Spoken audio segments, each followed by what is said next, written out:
ठीक है, देखो पहले तो लिखो ईडियम्स एंड फ्रेजेस। ईडियम्स करो, कुछ ईडियम या फ्रेज वो देखेंगे हैं।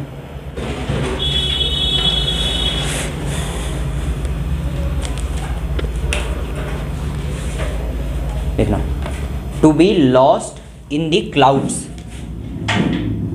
To be lost in the clouds मतलब बादलों में कहीं गुम हो जाना। ठीक क्या हो सकता है फिर इसका मतलब? To be lost in the clouds, बादलों में खो जाना। साधारण अर्थों में देखेंगे तो क्या लगेगा इसका मीनिंग? To be confused. ठीक है, क्या हो जाना? कन्फ्यूज हो जाने के लिए हम यूज़ करते हैं क्या? To be lost in the clouds, बादलों में खो जाना। ठीक है, कहीं भी यूज़ कर सकता है इसका, to be lost in the clouds, किसी स्टेटमेंट को लेकर के, किसी क्वेश्चन को लेकर के, या कॉमनली किसी मीटिंग वगैरह में। ठीक है, जैसे my psychology teacher is often lost in the clouds. ठीक है, इस तरीके का वर्ड यूज़ कर सकते हैं। एक क्वेश्चन तुम्हारा इससे आता ही आता है। हाँ, to be ill at ease. To be ill at ease. To be ill at ease.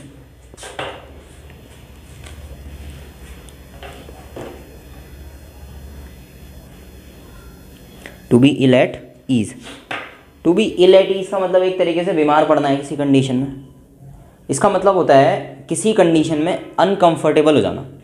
To B uncomfortable लिख सकते हो इसमें, अनकंफर्टेबल। ठीक है, अब जैसे कोई स्टूडेंट है, उसने कोई गलती कर दी, या किसी आदमी ने कोई गलत काम कर दिया और अचानक से पुलिस सामने आ गई या प्रिंसिपल सामने आ गया, तो उस समय उसकी जो कंडीशन होगी उसको दिखाएंगे हम to be ill at ease से। मतलब पहले से डर तो अंदर था ही, सामने से क्या हो गया, वही आदमी आ गया जिस चीज़ के रिलेटेड डर था। अब चोर ने चोरी की और भाग रहा है और सामने से पुलिस वाला आ गया, भले ही पुलिस वाले को पता नहीं है, लेकिन वो क्या हो जाएगा, थोड़ा अनकंफर्टेबल हो जाएगा वहाँ पे, तो हम कहेंगे to be ill at ease हो जाएगा वो। ठीक है, एक और लिखो, चलो ये बड़ा कॉमन है, इसको लिखो बाई हुक और बाई क्रुक। ये सुना भी होगा तुमने, बाई हुक और बाई क्रुक। बाई हुक और बाई क्रुक। बाई हुक और बाई क्रुक क्या होता है इसका मतलब? बाई हुक और बाई क्रुक, किसी भी तरीके से।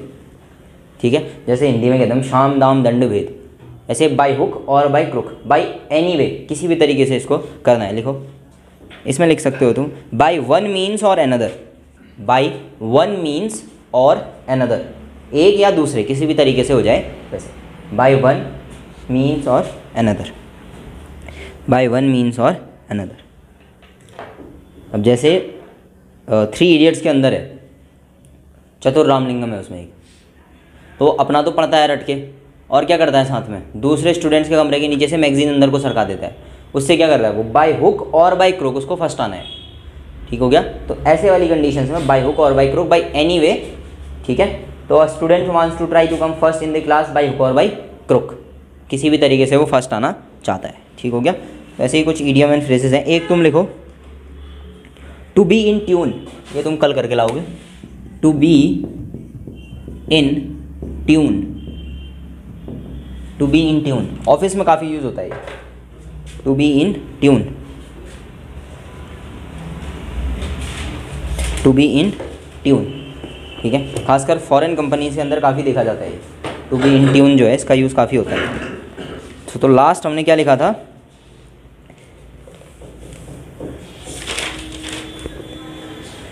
ऑल वर्सेस होल, यही कर रहे थे, ऑल वर्सेस होल। ऑल में क्या क्या लिख दिया था हमने, एक तो सिंगुलर नाउन के साथ यूज़ होगा, कब, जब परिणाम की बात चल रही है ना, परिमाण वगैरह की, क्वांटिटी वगैरह की बात कर रहे हो हम ऑल में।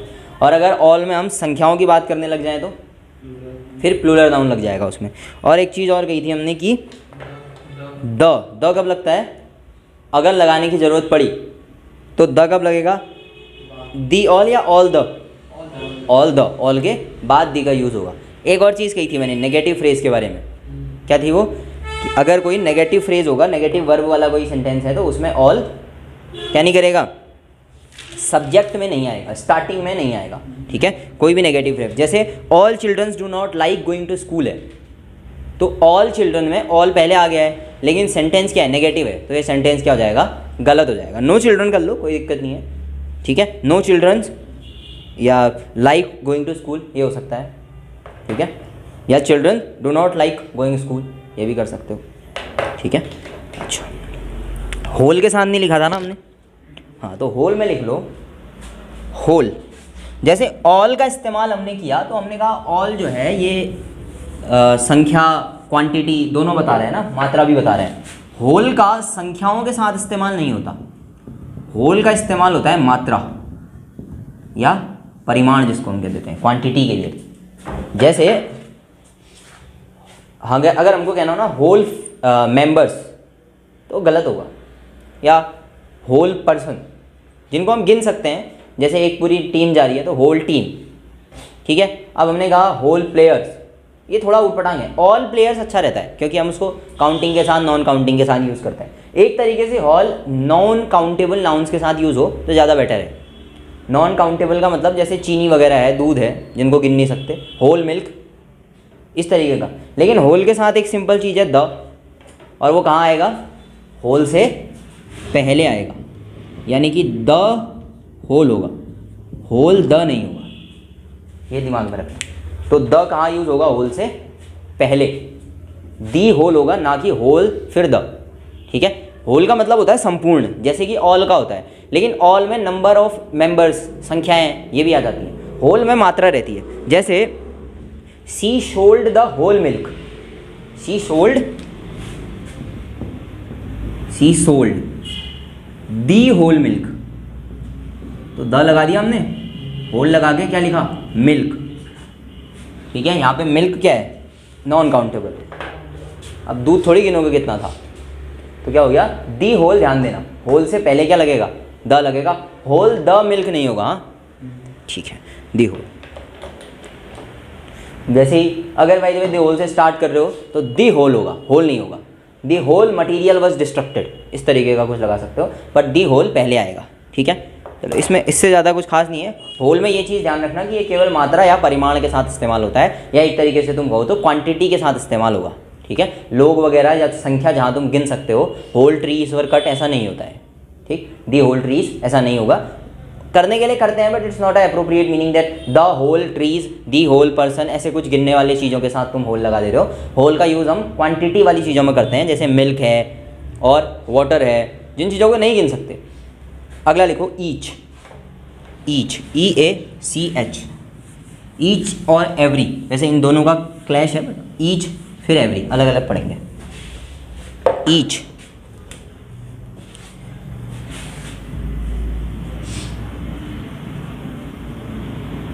ईच का मतलब क्या होता है, कॉमनली अगर कहा जाए तो each one of you type से हम इसका यूज़ करते हैं ना, तो इसका मतलब होता है कि जब दो हों या दो से ज़्यादा हों, टू और टू प्लस पर्सन हो, या कोई भी चीज़ें हों जिसको हमें दो या दो से ज़्यादा तो हों, उसमें से हमें एक एक इंडिविजुअल की बात करनी हो, तो हम क्या लगाएंगे, ईच। लेकिन यहाँ पे एक थोड़ी सी चीज़ ध्यान में देना कि जब भी हम ईच लगा रहे हैं तो जिस भी ग्रुप में तुम ईच का इस्तेमाल कर रहे हो ना, उस समूह में संख्या निश्चित होनी चाहिए, उस समूह में संख्या निश्चित हो। कैसे सर, एक क्लास की बात करोगे, ईच स्टूडेंट कह सकते हो, क्योंकि तुमको पता है कि कुल मिला के क्लास में कितने बच्चे हैं। लेकिन अगर तुम पहुंच गए एक स्टेडियम में जहाँ बहुत सारे लोग पड़े पड़े हैं और उसमें से तुम कह रहे हो ईच, तो वहाँ पर ये अप्रोप्रिएट नहीं है। जहाँ पे तुम्हें समूह में संख्या निश्चित है, इस चीज़ का पता हो, there is a fix number in the group, तो वहाँ पे तुम ईच का इस्तेमाल कर लो, धूमधाम से कर सकते हैं। ईच, टू और टू प्लस, जहाँ पे भी दो से ज़्यादा लोग हैं या दो लोग हैं, उनमें से एक एक की बात करनी हो इंडिविजुअल, तो ईच लगाएंगे। लेकिन तब जब हमें पूरे ग्रुप में कितने लोग हैं ये बताओ। अब हमें ग्रुप का नहीं पता, बहुत ज़्यादा लोग हैं फिर भी ईच कर रहे हैं, तो वो नहीं चलेगा यहाँ पर। तो ईच का इस्तेमाल ऐसे सेंसेस में होता है। और ईच है तो ईच सब में से किसी एक की बात कर रहा है, दो तीन चार लोगों में से एक की बात कर रहे हैं। और जब भी एक की करे तो कैसा वर्ड यूज़ करना है, सिंगुलर, सिंगुलर नाउन का यूज़ करोगे, सिंगुलर वर्ब देखोगे इसके पीछे, जैसे इज, आ नहीं लगाओगे, इज लगाओगे। ठीक है।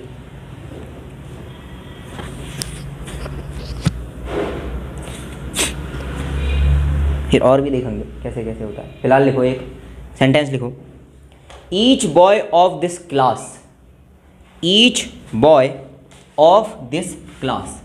अब ध्यान से देखो, each boy of this class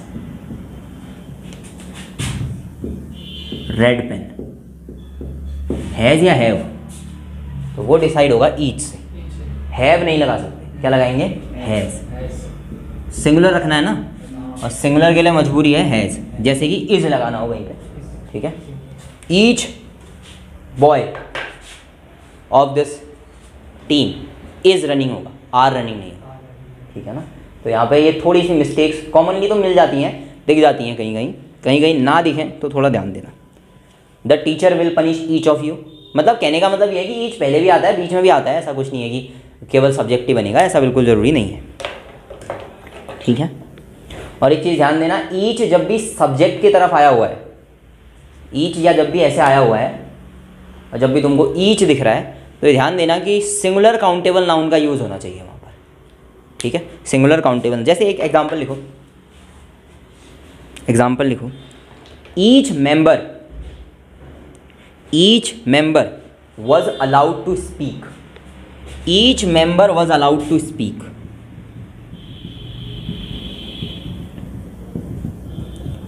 each member was allowed to speak।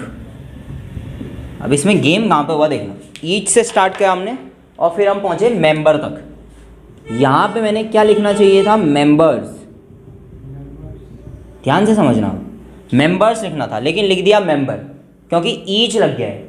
अब अगर ध्यान से हम देखेंगे तो member was allowed to speak, यानी कि सारे मेंबरों को बोलने की परमिशन है, और सारे मेंबर प्लूरल होंगे, उसका काउंटेबल नंबर है मेंबर, काउंटेबल नाउन हुआ ना मेंबर, गिन सकते हैं हम सदस्य कितने हैं, काउंटेबल है। उसका सिंगुलर यूज करेंगे जब ईच आया, तो मतलब ईच जब एडजेक्टिव के फॉर्म में इस्तेमाल होगा, विशेषता बता रहा है हर मेंबर की एक एक करके, हालांकि ये काउंटेबल वाली विशेषता बता रहा है जो हमने न्यूमेरल एडजेक्टिव्स के अंदर देखा था ना, गिनने वाली विशेषताएं भी होती हैं, ये वही है, ईच मेंबर होगा, मेंबर्स नहीं।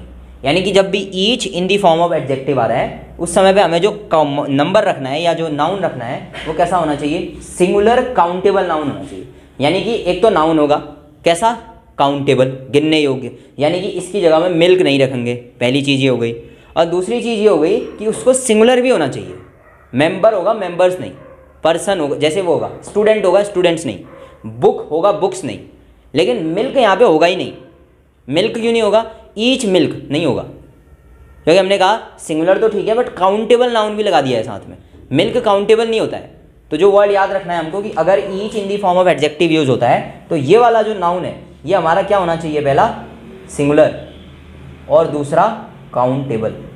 ये दो कंडीशन है पूरी होनी चाहिए, सिंगुलर और काउंटेबल नाउन होगा तब सेंटेंस चलेगा। ऐसे लिख लो इस एग्जांपल को, each member was allowed to speak, member को अंडरलाइन करके लिख लेना सिंगुलर काउंटेबल नाउन, और ईच के नीचे लिख लोगे एडजेक्टिव, क्योंकि ईच जब भी एडजेक्टिव की तरह यूज हो रहा है जैसा कि हमने करा है, ईच को एडजेक्टिव में ही पढ़ रहे हैं हम।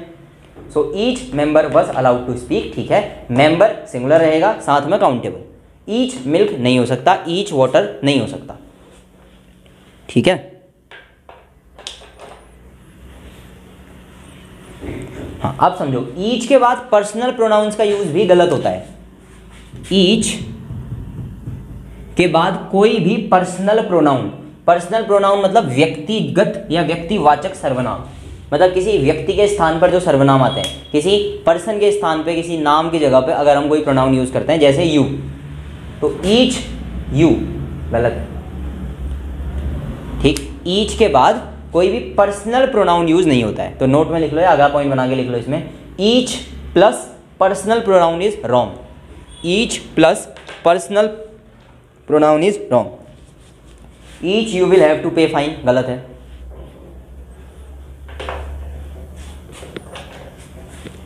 ठीक है, each you will have to pay fine.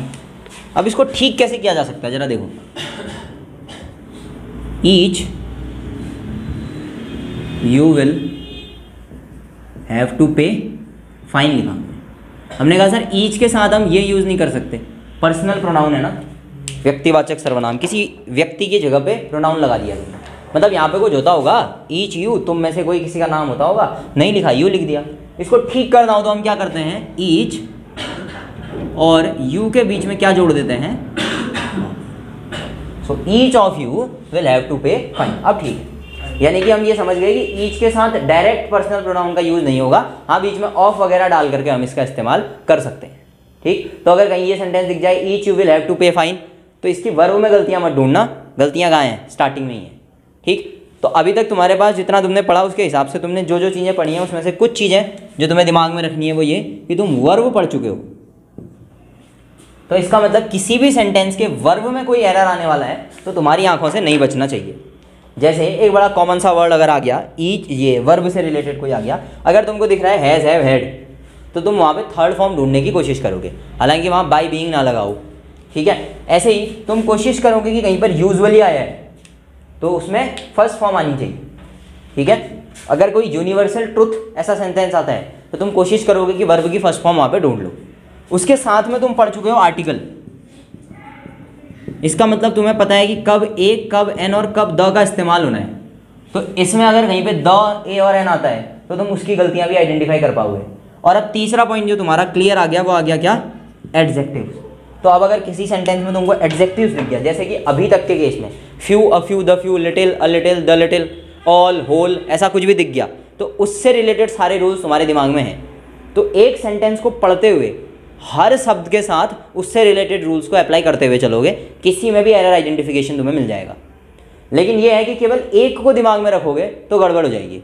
जैसे केवल ईच मान के तुमने सॉल्व करने की कोशिश की और गलती इधर हो गई, ठीक है, तो हमारे दिमाग में नहीं आएगा ये। तो इसीलिए सारे लॉज को एक साथ चला के रखना पड़ेगा कि अच्छा इसका रूल ये, इसका रूल ये, सबको कंबाइन करके पढ़ोगे, अपने आप सॉल्व हो जाएगा वो। एरर फाइंडिंग होगी कहाँ से, इन्हीं सब चीज़ों से होगी। कहीं पर वो क्या कर देगा, ईच यू लिख देगा, अब हमको पता है कि ईच ऑफ यू ठीक है, ईच ऑफ यू लगाओ। ठीक, तो इस तरीके से इस सेंटेंस को ठीक कर सकते हैं, each of you will have to pay fine यहाँ पे लग जाएगा। ठीक है, चलो फिर लिखो, each is not use in negative sentences. Each is not used in negative sentences. Each is not used in negative sentences.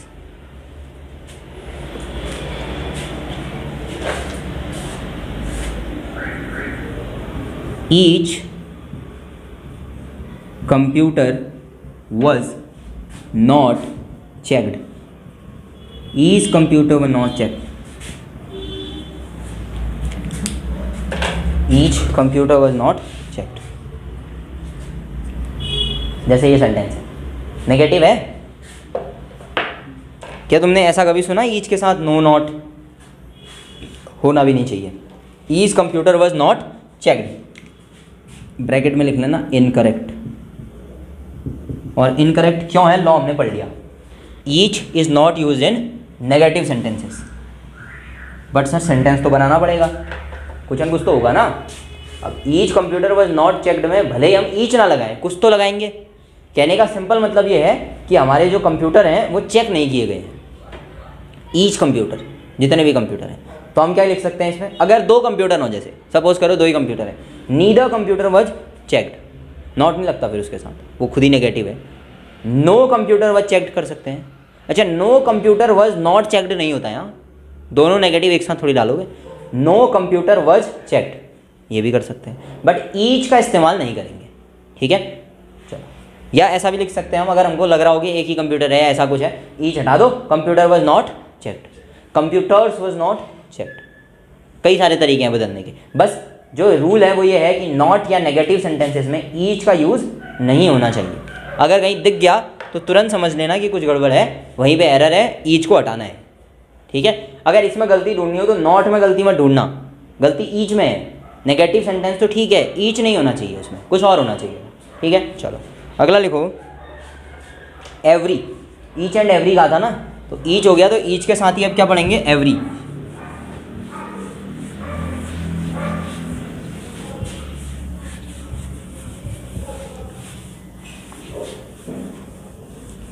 अच्छा, ईच क्या था, जब दो से ज़्यादा हमको दिखाने हो, लेकिन कब, जब समूह में संख्या फिक्स हो। ठीक है, एवरी की बात करेंगे तो एवरी में तो सब आते हैं, एवरी लगभग ईच की तरह ही है, फिर एवरी तुम सब इस वाले सेंस में। लेकिन एवरी का इस्तेमाल करते समय हम ये ध्यान देंगे कि हम एक ऐसे समूह की बात कर रहे हैं जहां संख्या अनिश्चित है, फिक्स नहीं है। अगर समूह में अनिश्चित संख्या हो, ठीक है, मतलब तुमको आइडिया नहीं लग रहा है कि लोग कितने हैं, पेड़ कितने हैं, गिनने वाली चीज़ें कितनी हैं और बहुत सारी हैं, और तुम उस ग्रुप में किसी की बात करना चाह रहे हो, ठीक है। अगर मैं कह दूँ एवरी स्टूडेंट, तो इसका मतलब हो गया कि मैं लगभग पूरे स्कूल या पूरे कॉलेज की बात कर रहा हूँ, एक क्लास की नहीं।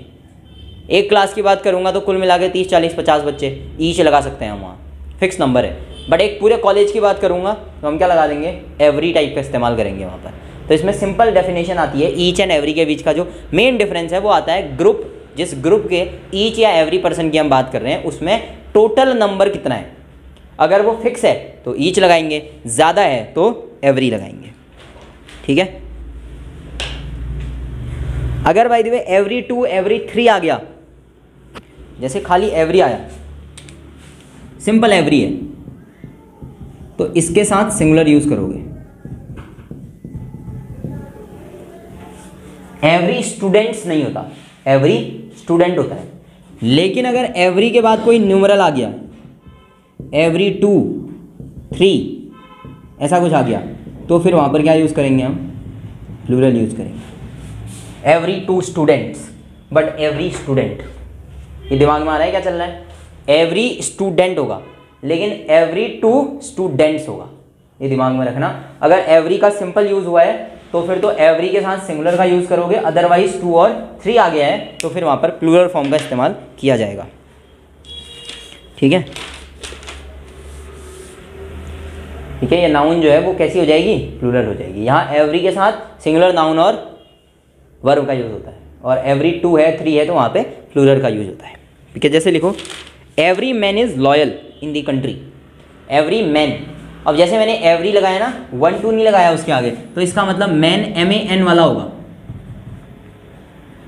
Every man is loyal in the country,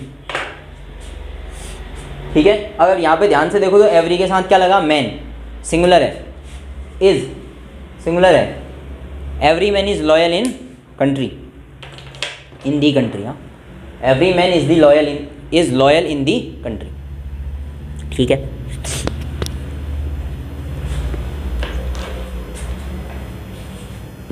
तो इसका मतलब ये हो गया कि एवरी का इस्तेमाल करने के बाद हमको सिंगुलर ही ढूंढना है, नाउन भी और प्रोनाउन भी। हाँ, एवरी 2 लग जाएगा यहीं पे, तो फिर हमको उसके बाद प्लूरल का यूज़ करना पड़ेगा। एवरी 2 मैन, MEN वाला मैन, एवरी 3 स्टूडेंट्स, ठीक है, इस तरीके का। लेकिन जब तक एवरी है तो उसके बाद सिंगुलर का यूज़ करना है। बस तुमको एक चीज़ ढूंढनी है कि अगर कहीं पर एवरी के बाद कोई न्यूमरल आता है 2, 3, 4, तो फिर जो लगा होगा वो कैसा होना चाहिए, प्लूरल। यानी कि अगर यहाँ पे एवरी 2 होता तो इसको MEN होना चाहिए था, समझ में आया। तो यहाँ पर को हमको क्या मिल जाता, एरर मिल जाता। तो हमने एवरी और एवरी 1, 2, 3 इनको थोड़ा दिमाग में रख के चलना है कि अगर खाली एवरी है तो सिंगुलर यूज़ करो, एवरी 2, 3, 4 है, एवरी 1 तो नहीं होगा, एवरी 1 तो एवरी हुआ, फिर हम सिंगुलर की बात कर रहे हैं, एवरी 1 वही चल जाएगा। लेकिन एवरी 2, एवरी 3 होगा तो फिर प्लूरल ढूंढना पड़ जाएगा, ठीक है। एवरी के साथ फिर कुछ ज़्यादा है नहीं। हाँ, एवरी का कंपैरिजन ऑल के साथ कर सकते हैं, तो लिखो every versus all, every versus all. Every भी तो लगभग वही सेंस जा रहा है जो ऑल का जा रहा है। ऑल मतलब भी सभी होता है, एवरी मतलब भी सब होता है, ठीक है। अब समझो एवरी और ऑल में थोड़ा सा अंतर कहाँ पर है, एवरी और ऑल। क्या एवरी का इस्तेमाल हम सिंगुलर के साथ कर रहे थे,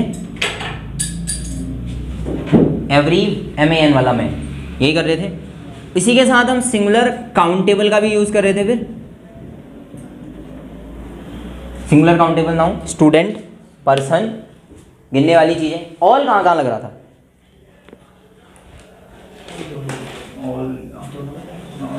ऑल स्टूडेंट था या ऑल स्टूडेंट्स था, स्टूडेंट्स था, तो मतलब प्लूरल। ऑल मिल्क भी था या केवल ऑल स्टूडेंट्स था? स्टूडेंट्स तो था, इसका मतलब काउंटेबल तो है, प्लूरल काउंटेबल। क्या ऑल मिल्क इज स्पेल ठीक है? नॉन काउंटेबल भी लगा लो, अंतर समझ में आ गया। All can be use with plural countable और प्लूरल नॉन काउंटेबल। यहाँ पे एवरी, अब प्लूरल नॉन काउंटेबल तो क्या ही कहोगे, बट एवरी सिंगुलर काउंटेबल के साथ ही यूज होगा। ये प्लूरल के साथ नहीं जाएगा, नॉन काउंटेबल के साथ नहीं जाएगा, एवरी मिल्क नहीं होगा, सिंपल मतलब ये है इसका। ठीक हो गया। इसके अलावा और कुछ, जैसे द का यूज है, एवरी द सुना कभी तुमने? इसका मतलब एवरी के बाद द का यूज नहीं होता। सो एवरी प्लस द कैसा है? गलत। ऑल के बाद द लग सकता है, बिल्कुल, ऑल और द, दी ऑल ठीक है, दी प्लस ऑल। ये किसके साथ लगता है? होल के साथ, दी होल लगता है, ठीक है। अच्छा, एवरी एडजेक्टिव तो है, ठीक है, एवरी क्या है? एडजेक्टिव है, लेकिन प्रोनाउन नहीं है, ठीक है। एवरी प्रोनाउन नहीं है, यानी कि किसी व्यक्ति, वस्तु या कोई भी चीज़ है उसकी जगह में हम एवरी का इस्तेमाल नहीं करेंगे। जैसे कि स्टूडेंट्स की बात चल रही है, तो स्टूडेंट्स की जगह में एवरी का इस्तेमाल नहीं कर सकते हम, एवरी स्टूडेंट्स रखना ही पड़ेगा, ठीक है। अब मान लो मैं क्लास में गया और क्लास में बच्चे बैठे हैं, स्टैंड अप स्टूडेंट्स की जगह में स्टैंड अप एवरी तो नहीं कहूँगा, मैं कहूँगा स्टैंड अप एवरी स्टूडेंट। लेकिन अगर मैं क्लास में गया तो क्या मैं स्टैंड अप ऑल कह सकता हूँ? और स्टैंड अप ऑल से वो समझ जाएंगे कि हमसे ही बात चल रही है। इसका मतलब ऑल एडजेक्टिव तो है, हमने अभी पढ़ा, साथ में क्या भी है? प्रोनाउन भी है। इसका मतलब अगर प्रोनाउन के कोई रूल्स हैं तो वो किस में भी अप्लाई होंगे? ऑल में भी अप्लाई होंगे, लेकिन एडजेक्टिव जो एवरी है उसके साथ नहीं होंगे। जैसे स्टैंड अप एवरी कहा तो it's not getting a sense, stand up every student कहना पड़ेगा मेरे को। लेकिन यहाँ जैसे मैं आ गया स्टैंड अप ऑल कहूँगा तो सब समझ जाएंगे कि अच्छा स्टूडेंट्स की जगह में ऑल का यूज़ कर दिया गया है, यानी कि ऑल क्या है? प्रोनाउन भी है। ये इन दोनों के बीच का डिफरेंस है। तो हो जाएगा ये एवरी एंड ऑल। अब कुछ छोटे छोटे चलेंगे, वैसे ये तो फिलहाल ठीक है, बट उसके बाद फिर कुछ एक एक दो दो लाइनों के एडजेक्टिव्स हैं।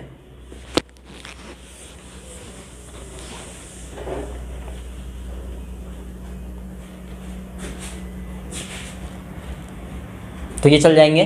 अगर भाई देखो इससे रिलेटेड कोई क्वेश्चन आ गया, जैसे एवरी के बाद द लगा दिया उसने, एवरी का यूज एज अ प्रोनाउन कर दिया कहीं पे, या एवरी के साथ प्लूरल काउंटेबल नाउन लगा दिया, तो अंतर समझ में आ जाना चाहिए कि अच्छा ये गलतियाँ चल रही हैं, ठीक है। या कभी कभी सेंटेंस करेक्शन, वैसे तो आते नहीं है क्वेश्चन पर कभी आ गए सेंटेंस करेक्शन करके, और ऐसा लिख दिया उसने प्लूरल काउंटेबल नाउन के साथ एवरी लगा दिया, ठीक है। तो एवरी स्टूडेंट्स लिख दिया, या लिख दिया एवरी मिल्क, तो वहाँ पर तुमको समझना है कि ऑल मिल्क की बात चल रही है, सेंटेंस करेक्शन ऑल लगा करके किया जा सकता है इसका, ठीक है। अब अगला देखो, एल्डर एल्डेस्ट, एल्डर और एल्डेस्ट, ये मैंने तुमको एक बार स्टार्टिंग की क्लास में कहा था कि ऐसा भी वर्ड होता है, एल्डर और ओल्डर करके किया था हमने, ठीक। तो एल्डर और एल्डर की सुपरलेटिव फॉर्म क्या हो गई फिर? एल्डेस्ट। तो क्या मैं ये मान लूँ कि एल्डेस्ट से पहले द लगाना जरूरी है? सुपरलेटिव डिग्री में आर्टिकल द का यूज़ किया जाता है, तो द एल्डेस्ट होना ही होना चाहिए, ये तो कॉमन रूल हो गया, इसको लिखने की ज़रूरत नहीं है। एल्डर हम यूज़ करते हैं जब एक ही फैमिली के कुछ लोग हों और उसमें कोई ज़्यादा बड़ा हो। हालांकि यहाँ पे उम्र की बात नहीं चलती, सीनियरिटी की बात ज़्यादा चलती है। हालांकि हम इसको उम्र से लेकर के चलते हैं, पर इसका बेसिक मतलब उम्र ना होकर के सीनियरिटी होता है, कौन ज़्यादा सीनियर है, उसके सेंस में एल्डर का यूज़ करते हैं। लेकिन एल्डर का जो इस्तेमाल होता है वो होता है व्यक्तियों के लिए, केवल व्यक्तियों के लिए, ये दिमाग में रखना, पर्सन। यानी कि एक गधा दूसरे गधे से एल्डर नहीं हो सकता, केवल एक इंसान दूसरे इंसान से एल्डर होगा। समझ में आया? जानवरों के लिए भी इस्तेमाल नहीं होगा, केवल व्यक्ति। ये स्पेसिफिकेशन है एल्डर और एल्डेस्ट का कि इनका इस्तेमाल केवल किसके साथ होगा? व्यक्ति। My donkey is elder than your donkey नहीं हो सकता। ओल्डर लगा लो, वहाँ ओल्डर के रूल में पढ़ेंगे भी हम इसको, एल्डर नहीं लगाओगे, ठीक है। हाँ, ये जरूर कह सकते हैं कि my brother is elder than yours. अच्छा, यहाँ पे भी गड़बड़ है अभी, क्या गड़बड़ है देखते हैं अभी। ये ठीक है। अब अगर मैं लिखूं Ram is elder than Shyam, इसमें गलती बता सकते हो इस सेंटेंस में? अभी मैंने ऐसा ही एक सेंटेंस बोला, my brother is elder than yours, वहाँ पे भी गड़बड़ थी एक। क्या गड़बड़ थी? अब बड़ी खतरनाक गड़बड़ है, इससे क्वेश्चन आता भी है, बड़ी ज़बरदस्त गड़बड़। नहीं आ रहा दिमाग में कुछ? कहाँ पर हो सकती है लगभग? देखो, एल्डर एक कंपैरेटिव डिग्री है, ये तो मानते हो, दो के बीच में कंपैरिजन होना ही चाहिए। ये ऐसी कंपैरेटिव डिग्री है जिसमें देन का यूज नहीं होता, कंपैरिजन में टू का यूज किया जाता है, यानी कि एल्डर प्लस टू होता है।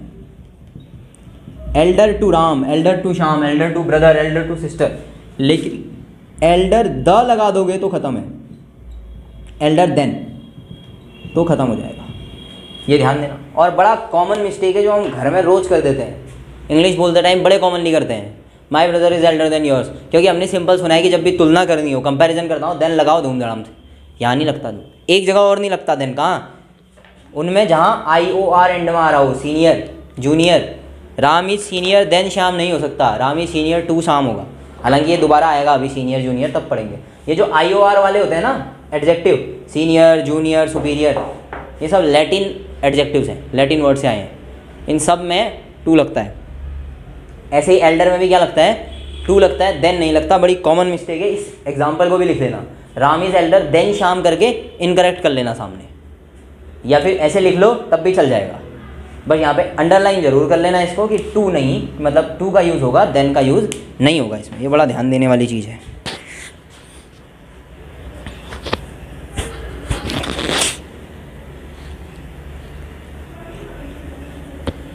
ठीक हो गया। अब एल्डर का इस्तेमाल हम नाउन के फॉर्म पे भी करते हैं, एल्डर को नाउन बनाना है एक तरीके से, ठीक है। नाउन क्या होता है? कोई वस्तु, व्यक्ति या स्थान। तो जब भी elder as a noun use हो तो एल्डर का इस्तेमाल हमेशा प्लूरल फॉर्म में किया जाता है। हिंदी में कैसे होता है ये समझो तुम, इसको फिर करेंगे। जैसे मैं हिंदी में बात करना चाहूँ कि कोई बड़ा आदमी आ रहा है, सपोज करो गांधी जी आ रहे हैं, तो मैं क्या कहता हूँ? गांधी जी आ रहे हैं। गांधी जी इकलौते हैं, एक वचन है, मुझे कहना चाहिए गांधी जी आ रहा है। और जैसे मैंने ये कहा, ये अपमान सूचक शब्द हो जाएगा उनके लिए, ये तो बड़ा गंदा लग रहा है। गांधी जी आ रहे हैं, प्लूरल फॉर्म। सेम यहाँ भी एल्डर को एल्डर्स बनाना पड़ेगा। रिस्पेक्ट योर एल्डर्स, नाउन की तरह यूज हो रहा था, तो रिस्पेक्ट योर एल्डर्स होता है, ये ध्यान देना। बड़ी छोटी छोटी मिस्टेक्स हैं जो कब समझ में आए, कहाँ पे पूछ ले, कुछ समझ में नहीं आता। ठीक, जब भी elder as a noun use होने लगे तो वहाँ पे उसका प्लूरल फॉर्म यूज होगा, ठीक है। रिस्पेक्ट योर एल्डर्स, ओबे योर एल्डर्स वगैरह वगैरह। एल्डर को नाउन बना दो, और जैसे नाउन बन गया, व्यक्ति वस्तु स्थान का नाम बन गया, वैसे ये प्लूरल फॉर्म में चला जाएगा। यहाँ पे ध्यान देना कि ओल्डर अगर नाउन बन भी जाए ना, ओल्डर अगर नाउन बन भी जाए तब भी प्लूरल नहीं होता। रिस्पेक्ट योर ओल्डर्स नहीं होता, रिस्पेक्ट योर ओल्ड होगा। रिस्पेक्ट योर ओल्डर होगा, ओल्डर्स नहीं होगा, ये ध्यान देना। रिस्पेक्ट योर ओल्डर्स गलत है, रिस्पेक्ट योर एल्डर गलत है, बट रिस्पेक्ट योर ओल्डर सही है। यानी कि ओल्डर को सिंगुलर रहने दोगे, एल्डर को एल्डर्स कर दोगे, ठीक है। हालांकि ये रूल लिखने की जरूरत नहीं है ओल्डर वाला, पर दिमाग में रखना कि elder as a noun plural होता है, older as a noun singular होता है। ठीक हो गया। ये दो काफ़ी कॉमन रूल हैं इसके अंदर। अगला लिख लो, ओल्डर और ओल्डेस्ट, सेम वही है। एल्डर एल्डेस्ट जहाँ पे लगेगा वहाँ पे द लगेगा, ये दिमाग में रखना आपने, हाँ, क्योंकि ये सुपरलेटिव है। ऐसे ओल्डर और ओल्डेस्ट में द ओल्डेस्ट होगा, ओल्डर या oldest.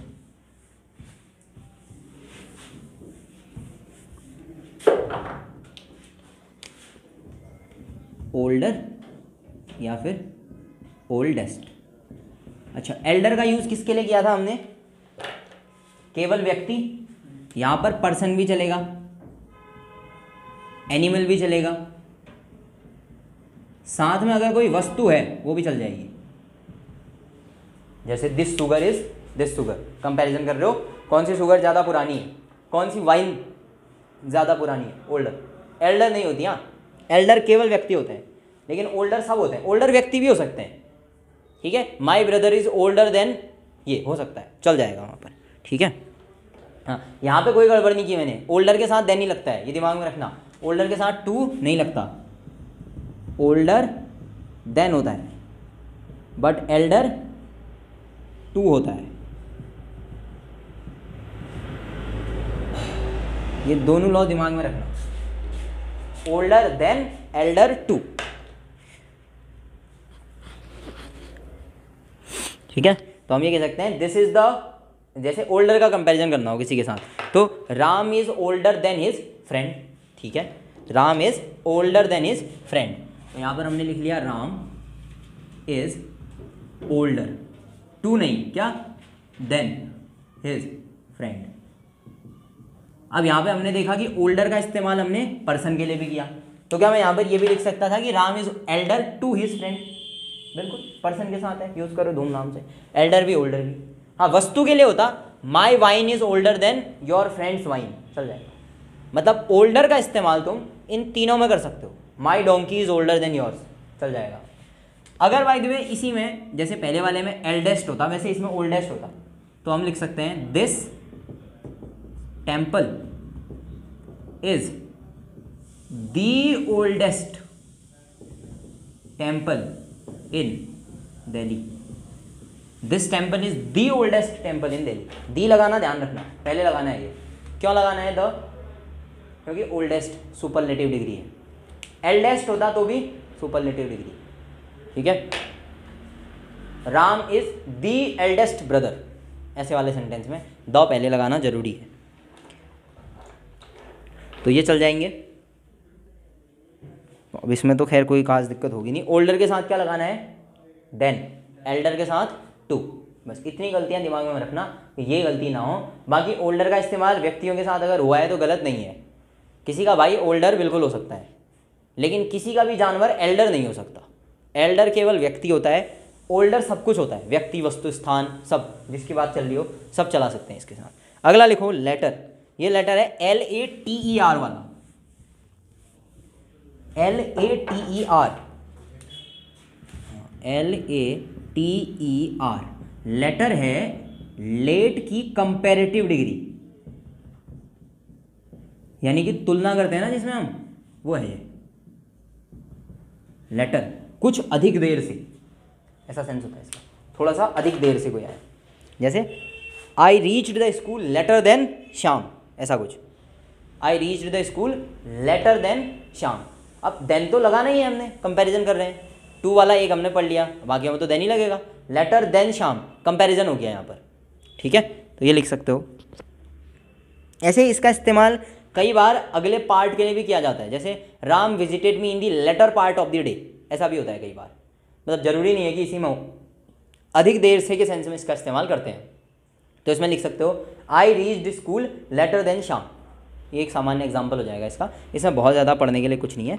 I reached the school later than Sham, या कोई भी वर्सन निकाल दो इसके एग्जाम्पल में, I reached the school later than Sham, Ram Sham जो लिखना हो, I reached the school later than Ram Sham जो भी है। तो लेटर एक कंपैरेटिव डिग्री हो गई लेट की, ठीक है। इसी से मिलता जुलता एक वर्ड निकलेगा अब, लेटेस्ट। ये क्या है, सुपरलेटिव डिग्री। इसका सामान्य सा मतलब क्या हुआ फिर, इसके साथ क्या यूज करना है, द लेटेस्ट। इसका मतलब होता है नवीनतम, अभी तक का सबसे नया। जैसे इसका बड़ा कॉमन एग्जांपल है, what is the latest news of the day. What is latest news of the day में क्या गलती है ये बताओ, what is latest news of the day क्या गलती है, what is latest news of the day, the नहीं लगाया, what is the latest news of the day, खत्म। लेटेस्ट से पहले क्या लगेगा, द लगेगा। तो लेट, लेटर, लेटेस्ट।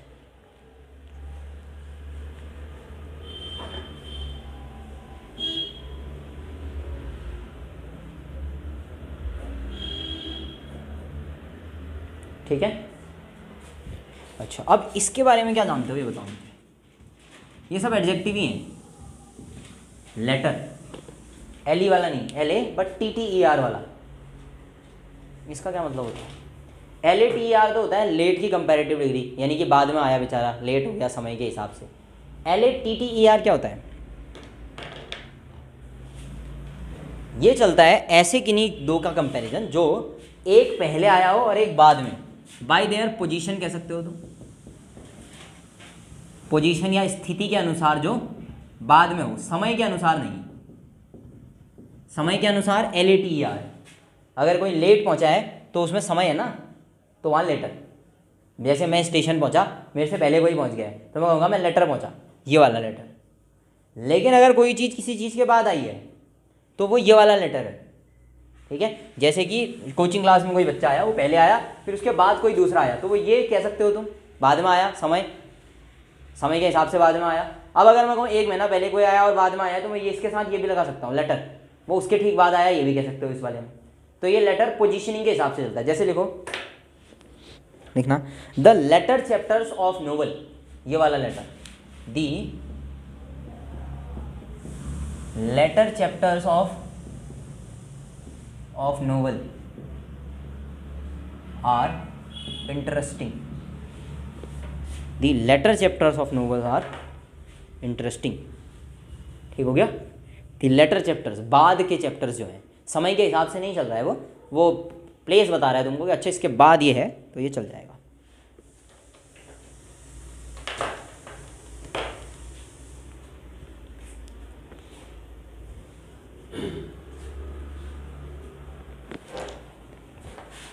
ऐसे ही लास्ट, ये भी सुपरलेटिव है, अंतिम क्रम बता सकते हो इसमें तुम किसी का, लास्ट कोई पोजीशन बतानी हो, ठीक है।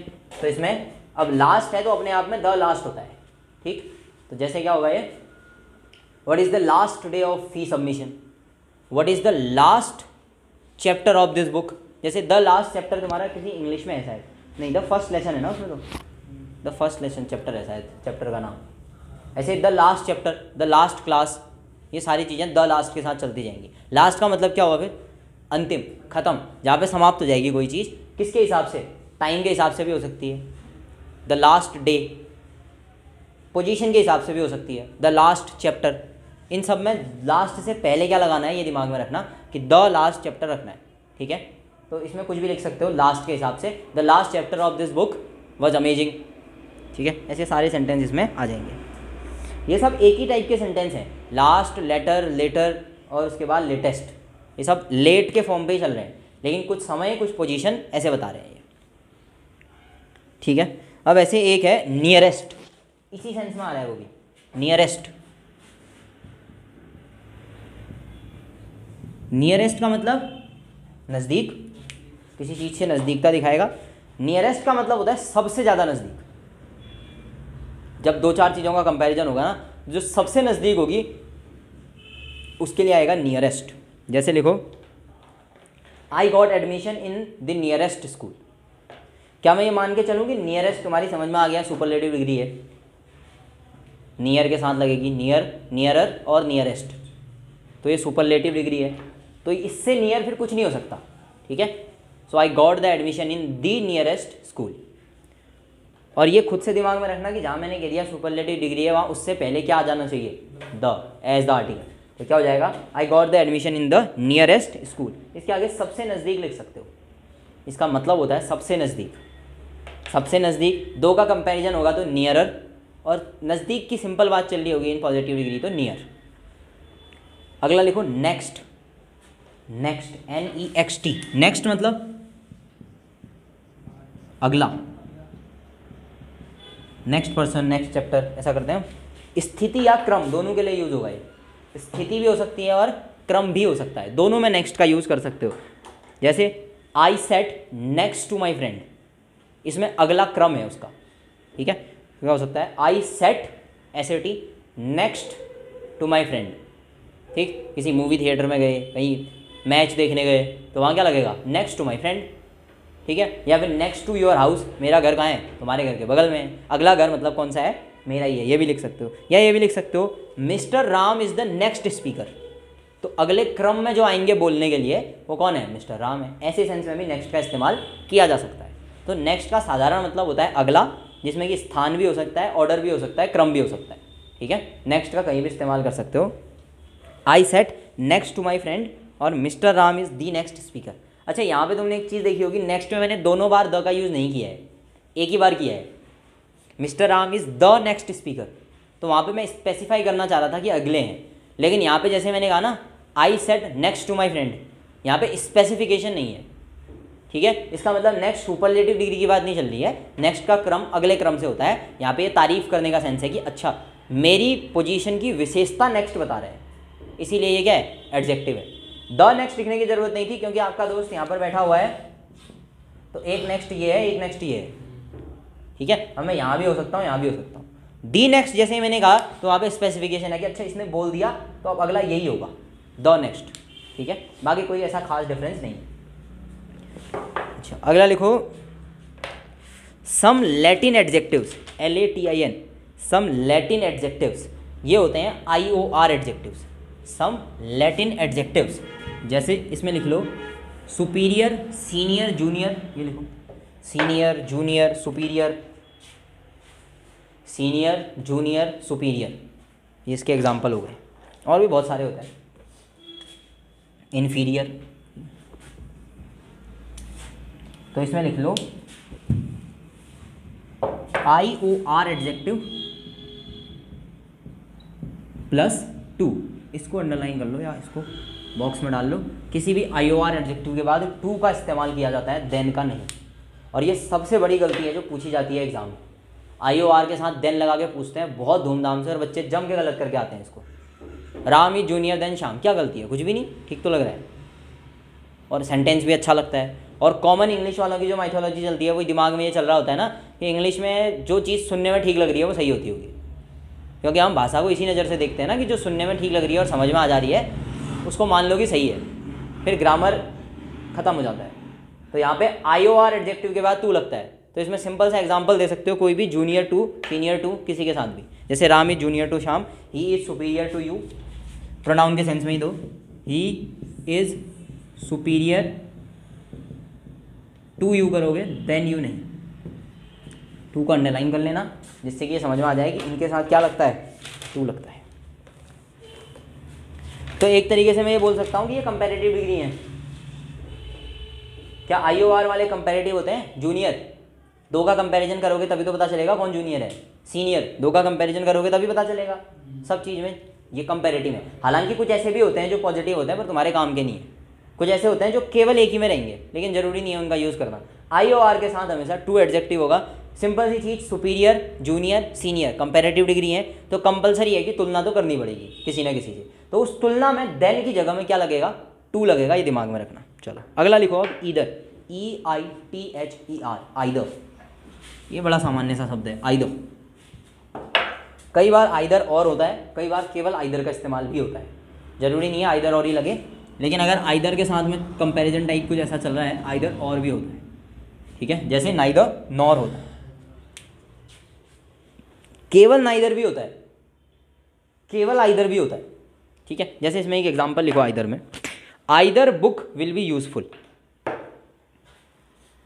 Either book will be useful, either book will be useful.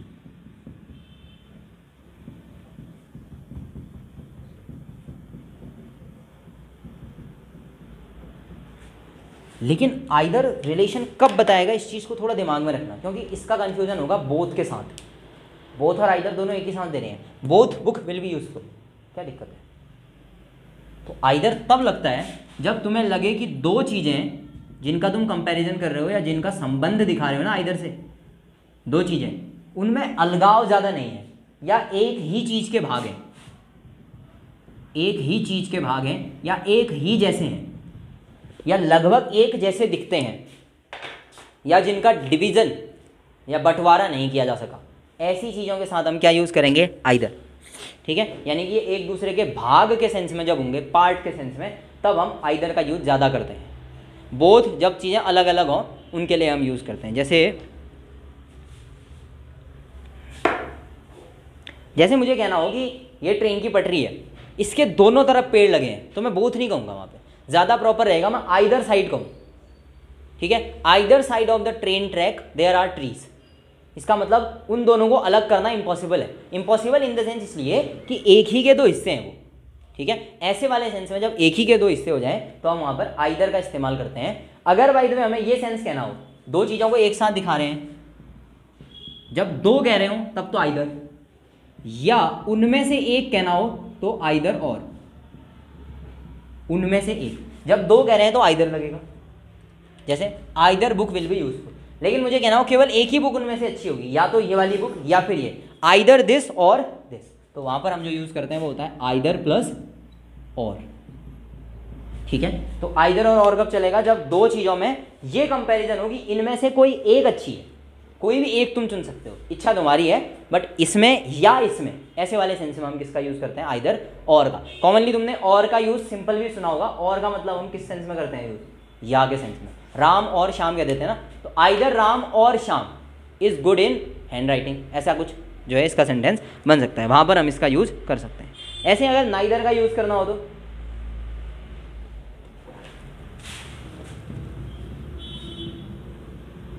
तो नाइदर इसी का नकारात्मक है, ना तो ये ना वो। आइदर में था ना या तो ये या फिर वो, नाइदर में ना तो ये ना तो वो, इस वाले सेंस में नाइदर का इस्तेमाल किया जाता है। ठीक है, neither party won the match, neither team won the match, ऐसे वाले सेंटेंस में हम नाइदर लगाते हैं। Neither party won the match या neither team won the match, दोनों में से कोई नहीं जीती, ना तो ये जीती ना तो वो जीती, neither party won the match. इसमें भी नॉर आता है, लेकिन वो कब आएगा अभी पढ़ेंगे हम। नाइदर गिव्स द आंसर, ऐसे वाले सेंटेंस इसमें दोनों के सेंस में आ गए।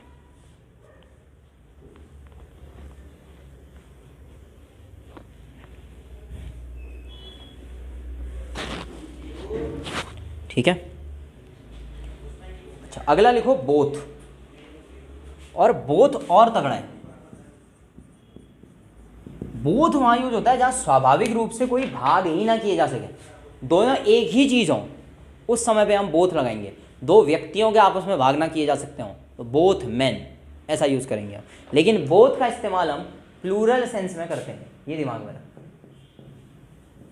ठीक है, जैसे आइदर में हमने ऐसा कुछ नहीं कहा, लेकिन हम बोथ में प्लूरल के साथ जाएंगे। ठीक है, क्या हमने यहाँ पे आइदर बुक्स लिखा?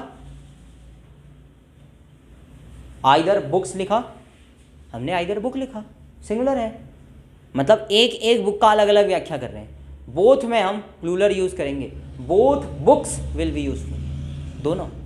आइदर बुक कहा तो ये बुक भी अच्छी है, ये बुक भी अच्छी है। बोथ बुक्स कहा, ये दोनों बुकें अच्छी हैं और इनको तुम अलग अलग नहीं कर सकते। कहने का मतलब अगर मुझे कहना हो कि ये वाली और ये वाली दोनों किताब तुमने पढ़नी है, तो मेरा सेंस समझना, आइदर बुक्स आर यूजफुल का मतलब एक भी पढ़ोगे काम चल जाएगा। Both books of are useful का मतलब दोनों बुकें पढ़नी जरूरी है, एक से काम नहीं चलेगा। यानी कि स्वाभाविक अंतर जिनमें नहीं होता उनमें हम बोथ का इस्तेमाल करते हैं। बोथ के साथ हम किसका इस्तेमाल करते हैं? प्लूरल फॉर्म्स का इस्तेमाल करते हैं। जैसे लिखो बोथ मैन, कौन सा मैन होगा ये? Both man fail into their feet. हाँ, बोथ मैन MEN वाला होगा, fail into their feet, both man MEN वाला होगा, both man fail into their feet. और दूसरी चीज ध्यान देना, बोथ के साथ द का इस्तेमाल नहीं होता। कभी भी द प्लस बोथ दिख जाए तो बिना सोचे क्रॉस कर देना, गलत है। द बोथ नहीं होता, ठीक, द बोथ नहीं होता, इनकरेक्ट फॉर्म है। तो द बोथ को सीधा काट दो, द बोथ नहीं होने वाली चीज है। हाँ, जब ऐसा ही केस हो बिल्कुल जिसमें अंतर करना इम्पॉसिबल हो जाए, बोथ मैन फेल इनटू, ये है ना, इसी का नकारात्मक बनाना हो, इसी का, इन वालों को छोड़ो, इसका बोथ वाले का नकारात्मक बनाना हो, जैसे मैंने कहा बोथ बुक्स आर यूजफुल, ये दोनों किताबें महत्वपूर्ण हैं। अब मुझे कहना हो ये दोनों ही महत्वपूर्ण नहीं है, तब क्या कहूंगा? Neither this nor this book. तो नीदर नॉर का इस्तेमाल बोथ के नेगेटिव में होता है।